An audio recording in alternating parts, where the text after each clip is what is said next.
Hi there and welcome back. I'm your APUSH lady boss, and today I'm going to be going through how to write the thesis. Now, although I do videos for AP US history, this video and this set of writing videos will pertain to AP European history and AP world history as well. So, first of all, we got to know the rubric. The rubric is the same for all three AP histories. Responds to the prompt with a historically defensible thesis or claim that establishes a line of reasoning. To earn this point, the thesis must make a claim that responds to the prompt rather than restating or rephrasing the prompt. The thesis must consist of one or more sentences located in one place, either in the introduction or in the conclusion.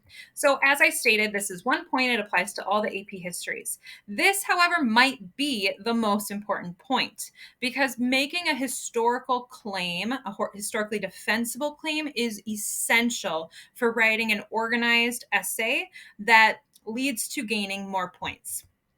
So, what is a thesis? It's your argument. It's your argument in one or two sentences that does not restate the prompt. So, what are the steps? The first step that I encourage students to do is to decode the prompt. The College Board is going to use three types of skills or historical reasoning processes when they write their prompts. The first is causation. Typically, it's looking at what were the causes or the effects, what was the significance of the causes or effects. So here is an example of a causation prompt. Evaluate the relative importance of differing causes for the expanding role of the United States in the world from 1865 to 1910. This was the APUSH prompt in 2018. Another style of prompt is called comparison, where really you're looking at how similar or different something is. Compare and contrast the Jacksonian Democratic Party and the Whig Party of the 1830s and 40s. Focus on two of the following: the role of the federal government in the economy, social reform, westward expansion. I had to go all the way back to 2014 to find a comparison question. These questions have not been as common on either DBQs or LEQs. And the reason I believe that is because they often are using this in the short answer questions, and they are using this in the multiple choice questions much more in depth.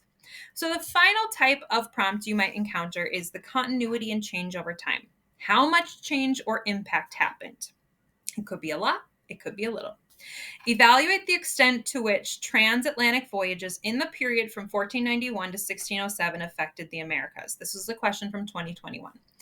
So this is the question we are going to work through today. And the reason why this one is the one I'm choosing is because it directly applies to all three of the AP histories. This is a question that could show up in either one of those courses. So once you have decoded your prompt, so we've looked at a continuity and change over time prompt, the next step is to determine your argument, your evidence, and your counter argument.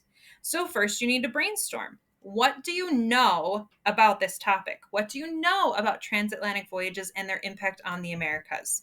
So here's some examples. A whole bunch of ideas: disease, the Columbian Exchange, linguistic and religious changes, the sovereignty, alliances and regional power, all kinds of ideas here. Then what you need to do is organize your evidence into topics, but focus on the skill of the prompt. So what I mean here is, since this is a change and continuity prompt, think about which of these are talking about changes and which of these are talking about continuities. So here I already organized that. So there are some demographic changes that are happening caused by diseases, the Columbian Exchange, the slave trade leads to new ethnic groups. There are also some changes with cultural adaptations. There's linguistic and religious changes. Alliances between American Indian groups are changing. And there's a whole bunch of economic changes. We see animals coming in and altering the way that labor is done, new tools, new trade opportunities. We also see the slave trade being part of these economic changes. And then there's some continuity. The continental control over the country by 1607 hasn't changed immensely. If we're looking at the Spanish and the Spanish Empire, that's true. But what about all of the Americas? That may not be true for all of them. So now what you need to do is you need to choose your counter argument and your two main arguments. So based on the amount of evidence I have here, I have chosen continental control as my counter argument and demographics and economic as my two main arguments. So step 3 then is to use this formula. This is going to be a pretty basic formula, but it allows you to create a solid thesis statement. So despite your counter argument, because of evidence 1 and evidence 2, my argument. So let's see this in practice. Despite the Americas remaining primarily controlled by American Indian tribes, because of significant changes in demographics and new economic systems and opportunities, the impact of transatlantic voyages was consequential and catastrophic. So my argument is that the impact was significant because of demographic changes and new economic changes, even though there were some things that stayed the same. So once you write your thesis, you want to check for a line of reasoning. Do you have an argument? Did you address the skill of the prompt? Did you state how much change or impact occurred? Do you have analytic categories? That's your evidence. And did you present an opposing perspective? If you do all 3 of those things, you are writing a very solid essay. I also wanted to highlight that I used 3 words here that are very good for addressing this skill, continuity and change over time. Remaining is a continuity word. Significant changes and new, both of those demonstrate a change. So including words like that in a continuity and change over time thesis can be really helpful as well. So now let's practice. I want you to evaluate these thesis statements. So your first thesis statement is, transatlantic voyages affected the Americas by leading to Native American demographic decline, European colonization, and transatlantic trade. Did it follow the formula? Not exactly, but does it still get the point? Yes, it does. It contains a line of reasoning, and it contains analytic categories. How about this one? Transatlantic voyages affected the Americans by establishing regular commerce between the Americas and Europe. Yes, this contains a line of reasoning. It's saying that commerce developed. It's minimally acceptable because it's only giving you that one reason. It doesn't have those other analytic categories. Thesis 3. Transatlantic voyages led to a great increase in Native American populations.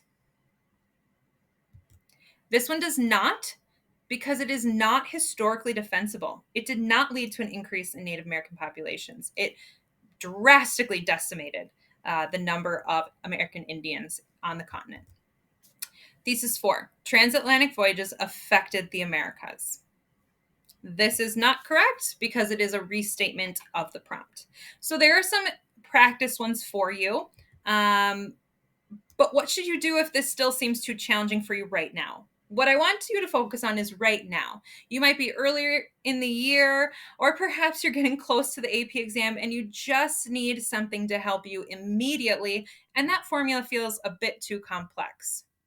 Well, remember the rubric. It must establish a line of reasoning, and it must be historically defensible. So a super basic formula is just prompt restatement, skill, plus one category of your argument.